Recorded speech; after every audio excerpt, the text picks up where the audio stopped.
नमस्कार, आप देख रहे हैं न्यूज 18 का डिजिटल प्लेटफॉर्म और मैं हूं आपके साथ सृष्टि शेखर।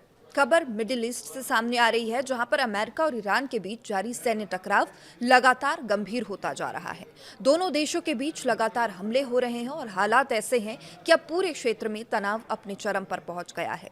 इस संघर्ष का असर अब सिर्फ मिडिल ईस्ट तक सीमित नहीं है, बल्कि पूरी दुनिया की अर्थव्यवस्था, तेल की कीमतों और वैश्विक व्यापार पर भी दिखाई देने लगा है। तो आइए विस्तार से जानते हैं कि आखिर पिछले 24 घंटे में क्या कुछ हुआ है और क्यों पूरी दुनिया की नजर अब हॉर्मुज स्ट्रेट पर टिकी हुई है।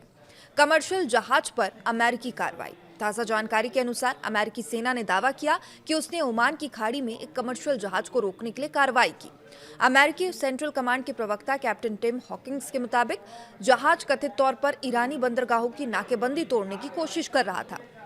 अब अमेरिकी पक्ष का कहना है कि जहाज को कई बार चेतावनी दी गई, लेकिन उसने आदेशों का पालन नहीं किया और इसके बाद अमेरिकी सेना ने जहाज के इंजन रूम को निशाना बनाकर उसे निष्क्रिय कर दिया।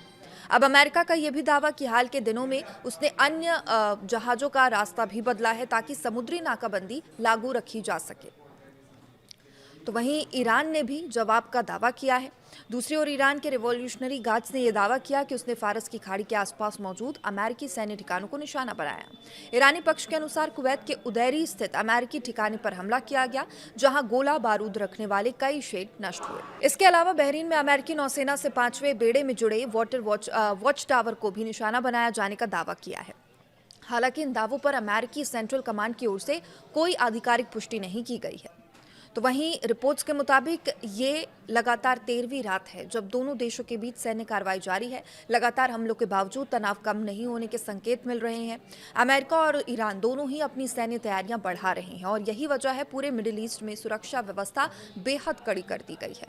तो वहीं मिडिल ईस्ट में मौजूदा अमेरिकी दूतावासों ने अपने नागरिकों को सतर्क रहने की सलाह दी है। कई जगहों पर अमेरिकियों से कहा गया है कि यदि संभव हो तो क्षेत्र छोड़ने की तैयारी भी कर ले, क्योंकि भविष्य में सुरक्षित निकासी के विकल्प सीमित हो जाएंगे।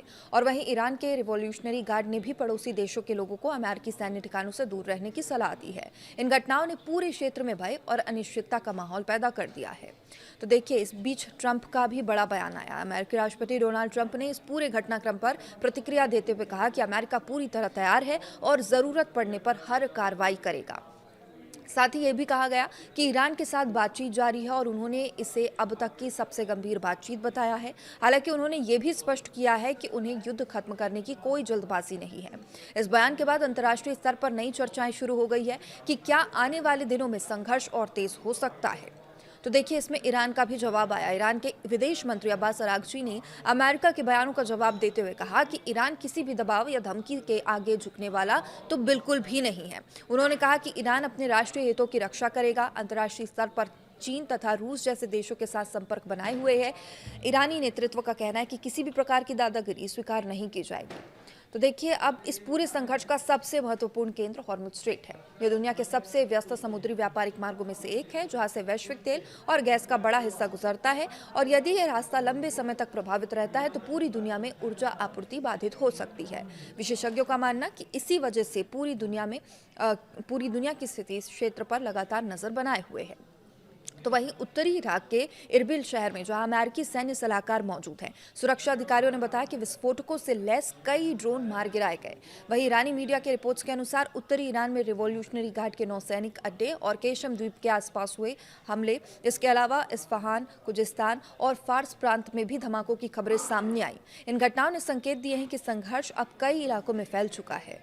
तो देखिए, इस बीच ईरान समर्थित हूती समूह ने लाल सागर में सऊदी अरब से जुड़े तेल टैंकरों को निशाना बनाने का भी दावा किया। यदि लाल सागर और बाब अल मंडेब जल डमरू मध्य भी प्रभावित होते हैं तो फिर वैश्विक व्यापार पर इसका और ज्यादा असर पड़ सकता है। ये समुद्री मार्ग दुनिया के सबसे महत्वपूर्ण व्यापारिक रास्तों में गिना जाता है। तो देखिए, युद्ध का असर अब अंतर्राष्ट्रीय बाजारों में साफ दिखाई दे रहा है। ब्रेंट क्रूड ऑयल की कीमतें युद्ध से पहले की तुलना में काफी ऊपर पहुंच चुकी है। तेल महंगा होने से कई देशों में ईंधन की कीमतें बढ़ रही है। विशेषज्ञों का मानना है कि यदि संघर्ष लंबा चला तो महंगाई और बढ़ सकती है। वैश्विक अर्थव्यवस्था पर इसका दबाव बढ़ेगा। अब देखिए, इस संघर्ष के कारण मानवीय संकट भी गंभीर होता जा रहा है। रिपोर्ट्स के अनुसार हजारों लोग प्रभावित हुए हैं और समुद्र में सैकड़ों जहाज फंसे हुए हैं।